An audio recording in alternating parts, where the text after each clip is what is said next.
welcome to LifeTalk on Facebook Live and on YouTube, by the way. I'm Mark Crutcher. And I'm Renee Hobbs. Thanks for joining us. We've been off a few days. We've had some issues here at the office with sickness. I think everybody in the office has been sick several times. I was even on here one day sick, so you know about that. And then last week, of course, we had our little dogs on, and so... Yep, so we're and all they've got back. their summer haircuts now. We should have brought them back because they're so cute. They are. They look good. They're adorable with their little summer haircuts. But Yep. anyway, so we're kind of back in the saddle now. It seems like all the traumas that we had here at the office, the traumas and dramas, let's say, they've passed over. So we're back. We are here. Renee has got a major burr in her saddle. I would like to talk about Willie Parker, the abortionist in Alabama, and he had just released a book yesterday on the day, the 49th anniversary that Martin Luther King was assassinated, and he prides himself on that.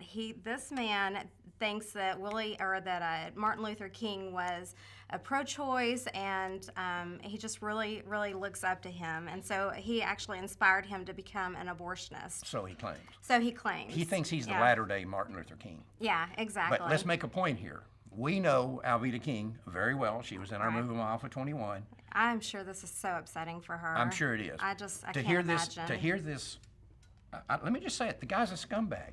To hear this scumbag trying to link Martin Luther King to the abortion industry is obscene. Yeah. This is an obscenity. Right. And Alveda has told us repeatedly. I talked to my uncle about this issue. He was pro-life. He was very much opposed to abortion.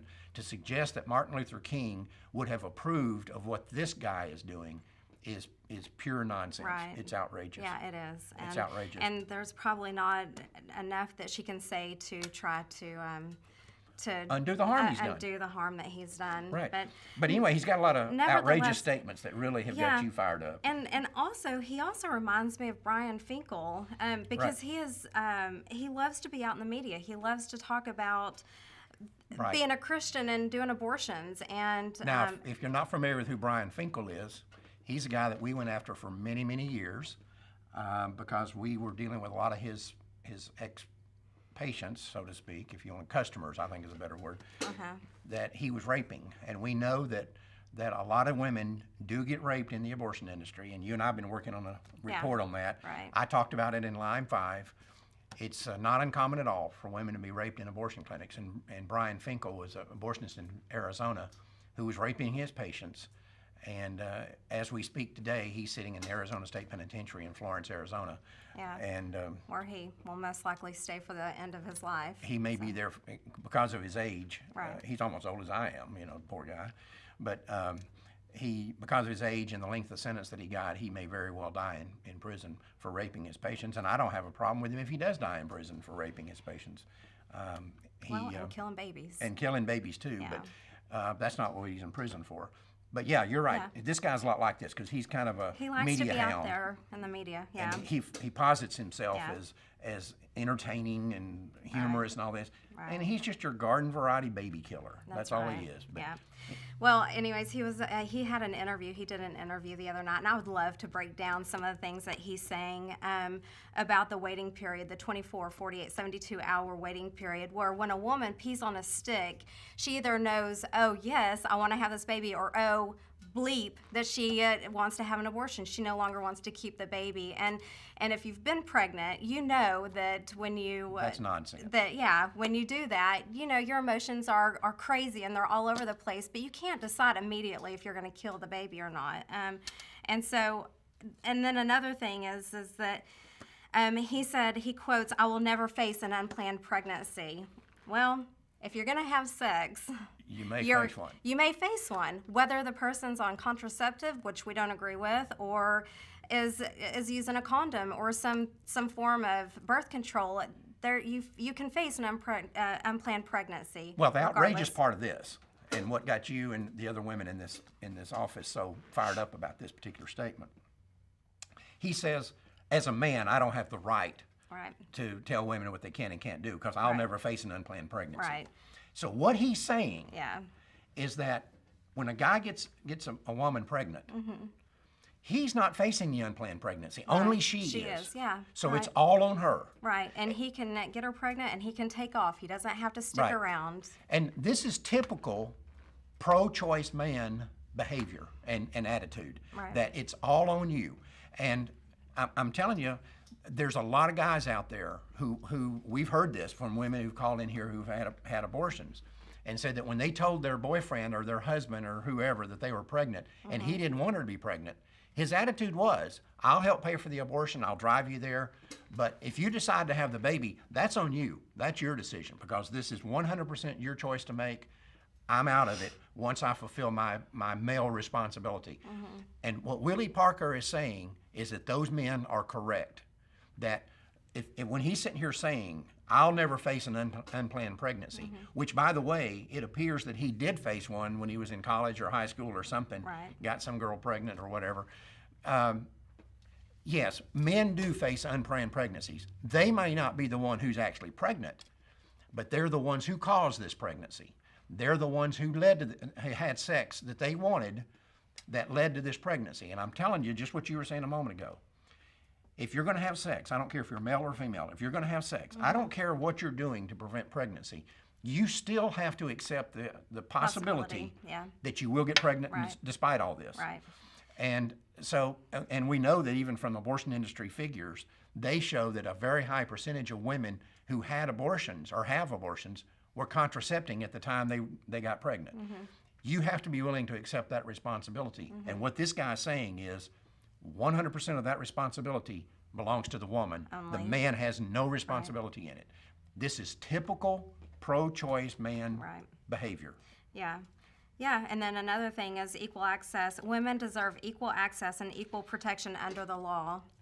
Well, how does that apply to abortion? How does that, well, why isn't he applying this to the babies that are being killed? Right. But here's the thing about this. If you're going to say then this is about equal access or equal application of the law, if a woman can say, okay, it's my choice not to have this baby be born alive. I'm going to kill the baby and avoid my maternal responsibilities. If you're going to argue then that it's an equal protection of the law situation, he should be having the same, the man involved should have the same rights, right? He ought to be able to say, look, I'm willing to pay for the abortion. If you don't want it, that's your business. But if you have the ability to walk away from this with no responsibility, then I have the ability, if it's an equal access, Right. equal application of the law. Right. And again, Willie Parker is saying that that's correct. That's his position. Right. Well, and another twist to it is if the man wants to keep the baby, and Right.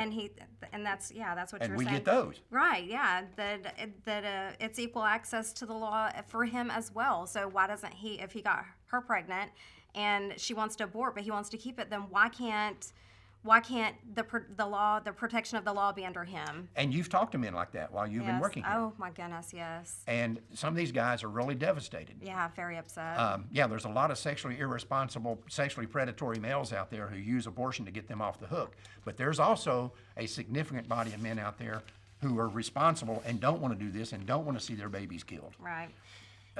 So this guy is just totally, He's just blinded. That's all. he's worse than that. And you know, Renee, we've talked about it before. We've got a website that I want to encourage everybody out there to go to it. And don't just see a few pages. Go through the whole thing.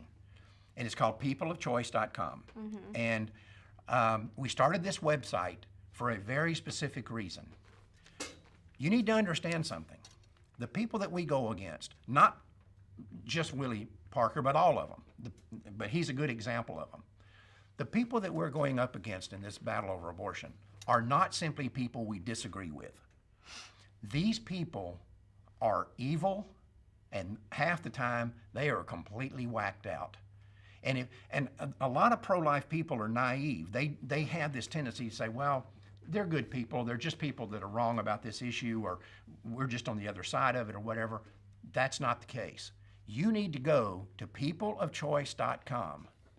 And if you go through that website, these are all pro-aborts. Everything, you proof them. I mean, you screen them before we put them up. That's really disgusting. Some of the things are. Some of the, you know, you look at some of this stuff and you think, why would anybody even ever think to do this? Yeah, I know. They're very obsessed with private parts, let me say. Yeah. Very obsessed. Very women's private parts. Women's private parts, yeah. Right. These people are obsessed with this, and I've said this for years, and people think we're crazy. Go to peopleofchoice.com. Go through that website entirely. See what kind of people we're going up against. Watch the videos, look at the pictures, do all of those things. See what kind of people that we're going up against, and you'll never again think we're crazy for saying that these are not merely people we disagree with. These people are evil, and about 3/4 of them are, I think, mentally unstable. I think they're unhinged. They are nuts. And if this website doesn't prove that to you, then it can't be proven. But anyway, Yeah. it will prove it to Yeah. you. Yep. So there's a donate button at the bottom of the live feed. I see it right here. And if you're on YouTube, you can just click the link below, and it will take you to the donate button. We would love your donations if you're able to do that. We're in a really dicey situation right now financially, and we really need your help. And that's why this is the first video we've had, the first Facebook Live video where the donate button's on there, because it took you a while to get it approved by Facebook. But anyway, time. it is approved. You can make a donation without even leaving Facebook. That's right. And if you're watching this on YouTube, there's what's the way to the? Well, there's just the link that you'll see below the video, and then you can go to that, and it will take you to the donate button. But we really need your help, and we appreciate it. We appreciate your watching. And until next time, remember, Life Dynamics is not here to put up a good fight. We're here to win, because winning is how this killing will stop. We'll see you next time.